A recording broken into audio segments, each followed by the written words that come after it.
लोग जिना कर रहे हैं। ये नौजवान छोकरे आज के 16-16, 17-17 साल की उम्र में जिना करते हैं, लड़के लड़कों के साथ बदकारियां करते हैं, क्या क्या जुर्म करते हैं, बुराइयां करते हैं। अल्लाह को क्या जवाब दोगे? अल्लाह के सामने बोल पाओगे कि हम जिना करके आए? बोलो, अल्लाह के सामने बोल के आओगे हम औरतों के पाप की नजर डाल के? अल्लाह के सामने बोल पाओगे कि हम बदकारी करके? बताओ, कुछ बोल पाओगे? नहीं बोल पाओगे। भाई, हम जब अपने पीर के सामने नहीं बोल सकते तो अल्लाह के सामने क्या जवाब दें?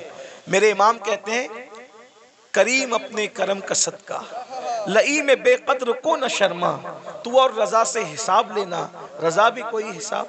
और कहते हैं, सदका प्यारे की हया का, न ले मुझसे हिसाब, बख्श बे पूछे लजाए को लजाना क्या है। बहुत कठिन मंजिल है। हदीस पाक में आता है, अल्लामा इब्ने कसीर ने इस हदीस को लिखा है कि अल्लाह ईसा अलैहिस्सलाम को अपनी अदालत में खड़ा करेगा। किसको? किसको? पहचानते हो ईसा अलैहिस्सलाम को? हमारे नबी से पहले जो नबी आए वो कौन थे? ईसा अलैहिस्सलाम। और ईसा अलैहिस्सलाम कौन है आपको पता है? ये कंवारी मरियम, जिसको किसी मर्द ने हाथ भी नहीं लगाया, अल्लाह ने बिन बाप का कंवारी बतुल मरियम से ईसा अलैहिस्सलाम को पैदा किया। सुभान अल्लाह। अल्लाह ने इनको झूले में बोलने की ताकत अता की।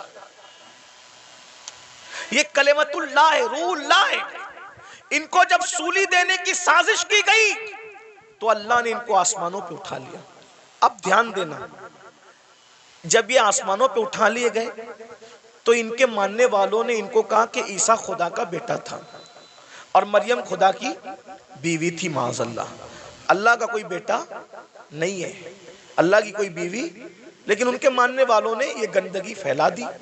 तो अल्लाह उन मानने वालों ने जो गंदगी फैलाई ना, उस गंदगी के खात्मे के लिए, यानी अल्लाह हजरत ईसा से हिसाब लेने के लिए नहीं, तवज्जो, अल्लाह जानता है कि ईसा पाक है, मासूम है, उन्होंने कोई कसूर नहीं किया, लेकिन मैदान महशर में ईसाइयों को, क्रिश्चियन को रुस्वा करने के लिए, ईसाइयों को रुस्वा करने के लिए अल्लाह हजरत ईसा को अपनी अदालत में खड़ा करेगा।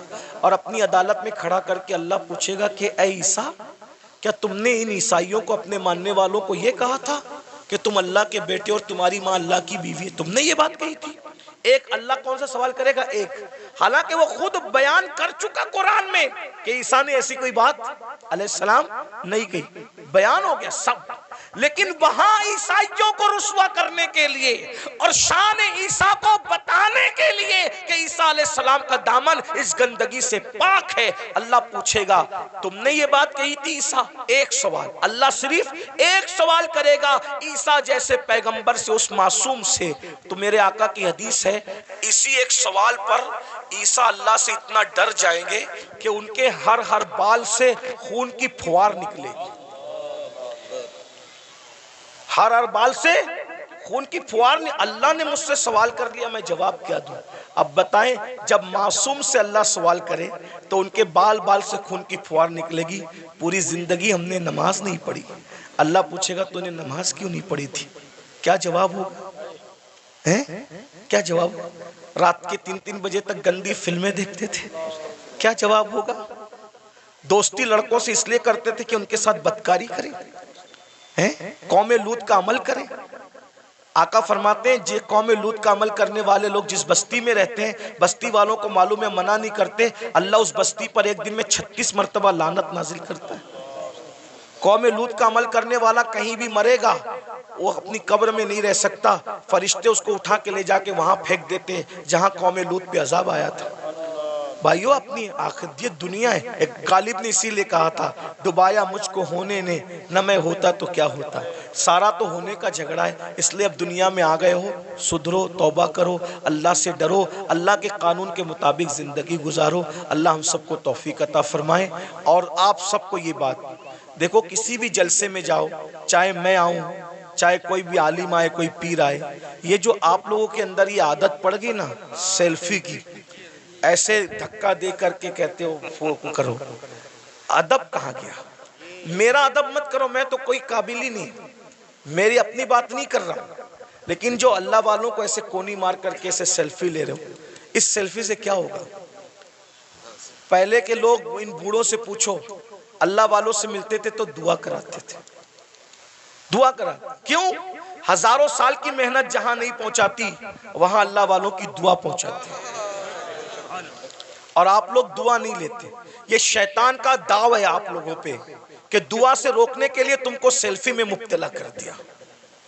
और आप लोग सेल्फी, मोबाइल, हर जगह मोबाइल, हर जगह मोबाइल, सेल्फियां ले। क्या करोगे सेल्फी लेके? क्या फायदा है सेल्फी लेने का? मैं अभी हराम और नाजायज की बहस में नहीं पढ़ रहा हूं, लेकिन इतना कहता हूं फायदा क्या, बताइए क्या कर रहे हो? अल्लाह वालों का अदब करो, अदब सीखो। इनकी अदब की नजर पड़ेगी। वो एक गुलाम था जिसका नाम शमसुद्दीन था। शमसुद्दीन नाम का एक गुलाम था, लड़का था, बगदाद में गुलामी करता था बादशाह की। बादशाह ने कहा कि जा और जा करके फुला काम कर। तो उसने बादशाह से कहा आपका अरबी घोड़ा मुझे दे दो तो मैं काम जल्दी से निपटा के आ जाऊं। तो जैसे ही अरबी घोड़े पे चला तो देखा एक चबूतरे पे, ओटे पे 3 वली बैठे। एक वली का नाम है हमारे मुर्शिद शेखुशयूख शेख शहाबुद्दीन उमर सोहरवर्दी। एक वली है शेख नजमुद्दीन कुबरा। एक वली है हमारे मुर्शिद कुतुबुल अक्ताब सैयदी कुतुबुद्दीन बख्तियार काकी। तीनों बैठे। वो लड़का था शमसुद्दीन नाम का। देखा वली लोग नीचे बैठे, मैं ऊपर घोड़े पे, फौरन नीचे उतर गया, जूते हाथ में लिया। जितनी देर तक वो वली लोग नजर आए, घोड़े पे नहीं बैठा, उनके अदब में झुक के सलाम किया, आगे बढ़ा। सरकार कुतुबुद्दीन बख्तियार काकी की जबान से दुआ निकल गई, वो देखो दिल्ली का बादशाह जा रहा है। क्या कहा? वो देखो दिल्ली का बादशाह जा रहा है। किसी ने लुकमा दिया, हजरत वो दिल्ली का बादशाह नहीं, वो मैं पहचानता हूं, वो लड़का है शमसुद्दीन बादशाह का गुलाम है। कहा जो हमारा अदब करे और वो हमारी जबान से निकल जाए दुआ, फिर अल्लाह उसको रद्द करे, ऐसा नहीं होता। हमने कह दिया दिल्ली का बादशाह, तो जब तक ये मरेगा नहीं तब तक दिल्ली का बादशाह बनेगा नहीं है। उस वक्त तक मौत नहीं आएगी जब तक दिल्ली का। और दुनिया ने देखा ख्वाजा कुतुब की जबान से दुआ निकली, अल्लाह ने कैसे पूरी किया। वो गुलाम से आजाद हुआ और दिल्ली का बादशाह बना। उसी बादशाह को दुनिया सैयदी शमसुद्दीन अल्तमश के नाम से जानती है। दुआ लो, दुआ लो। ये जो हंगामा का माहौल रहता है, इधर धक्का दे उधर धक्का दे, ऐसा मत करो। हमें कोई बुरा नहीं लगता, हम आपस में डिस्कस करते हैं, तुम लोग जो करते हो मोहब्बत में करते हो, लेकिन हमारी मोहब्बत में आप मजमे को धक्का देते हो। जहाँ 40 मोमिन जमा होते हैं उसमें एक अल्लाह का वली होता है। मुझ गुनेगार से मिलने के लिए आप किसी वली को धक्का दे दोगे तो अल्लाह तुमसे भी नाराज हो जाएगा और मुझसे भी नाराज हो सकता है। इसलिए भाई अगर हजर अस्वद चूमने की बात हो तो धक्का दे के हजर अस्वद नहीं चूम सकते, तो धक्का दे के किसी से मुसाफा कैसे कर सकते हैं? ये सब आपको सीखना होगा। डिसिप्लिन। कल रात भी ऐसा हुआ और होता ही रहता है। ऐसा लगता है जैसे झगड़ा हो रहा है, ऐसा लगता है जैसे झगड़ा हो रहा है। अब ये क्लिपें चलेगी, आप तो मोहब्बत में मिलने तड़प रहे हो, लेकिन अगर कोई हुकूमत को ये पहुंचा दे कि देखो ये जलसों में ये लोग झगड़ा करते हैं, तो क्या ये क्लिपें आपके जलसों के बंद करने का सबब नहीं बन सकती हैं? बोलेंगे तुम लोग तो झगड़ा, आप झगड़ा नहीं कर रहे हो, लेकिन भाई जब वो मुखालिफिन को तो एक बहाना चाहिए ना कुछ भी काम हुकूमत से करवाने का। तो आप यही महफिल नहीं जिसमें मैं हूं, वही नहीं, कोई महफिल हो, आप डिसिप्लिन का मुजाहरा करें। आपको देखकर ऐसा लगे यार ये लोग इतने डिसिप्लिन वाले हैं, तो इनके आका के जो सहाबा होंगे उनके पास कैसा डिसिप्लिन होगा, वलियों के पास। अभी सैयद सलीम मियां साहब मुझे कह रहे थे नाश्ते पर कि यार दुबई में कैसी महफिल थी, सब सन्नाटे में सुन रहे थे। तो मैंने कहा भाई आपको सीखना होगा। देखो अपने को आज तक जो हुआ मामलात मेंटेन करने होंगे, माहौल बनाना होगा। और मैं आप मुंतजिमिन से कहता हूँ स्टेज पे सिर्फ उलमा को बिठाया करो। ये जो स्टेज का मियार आपने खराब किया है ना मुंतजिमिन ने, फला सेठ भी बैठ रहा है, फला सेठ लोगों को कुर्सी दो नीचे, समझे? हर जगह सेठों के बिठाने की नहीं होती। जिसका जो हमारे दादा मुर्शिद हुजूर मुफ्ती आजमीन के दौर में कभी कोई दाढ़ी मुंडा कोई सेठ इस स्टेज पे बैठ नहीं सकता, स्टेज पे सिर्फ उलमा बैठते थे। एक शायर साहब दाढ़ी मुंडे स्टेज पे आ गए, सरकार मुफ्ती आजम ने उनको कहा जब तुम रसूलुल्लाह की शरीयत का एहतराम नहीं कर सकते तो तुम्हें मिंबर रसूल पे बिठाया नहीं जा सकता। यानी वो लोग अच्छा बुरे का कोई वो कि किसी को अच्छा लगे तो लगे, जिसको बुरा लगे तो शरीयत एक नंबर पर है, अल्लाह की रजा एक नंबर पर है। वो ऐसे लोग थे। लेकिन आज हम लोग क्या है, कोई चंदा दे रहा है ज्यादा तो हमने दिन का कानून तोड़ दिया उसके लिए। ये सब अच्छी बात नहीं करो, ये सब इससे नुकसान होगा। फिर कोई भी स्टेज पे चढ़ के आता है, ये स्टेज की बात नहीं कर रहा हूँ मैं, जनरल बात कर रहा हूँ। आप इनसे बदजन मत होना, इस जलसे वालों से, जनरल बात कर रहा हूँ। तो ये सब मत करो। जिसका जहां मकाम है, उलमा जहां बैठते हैं,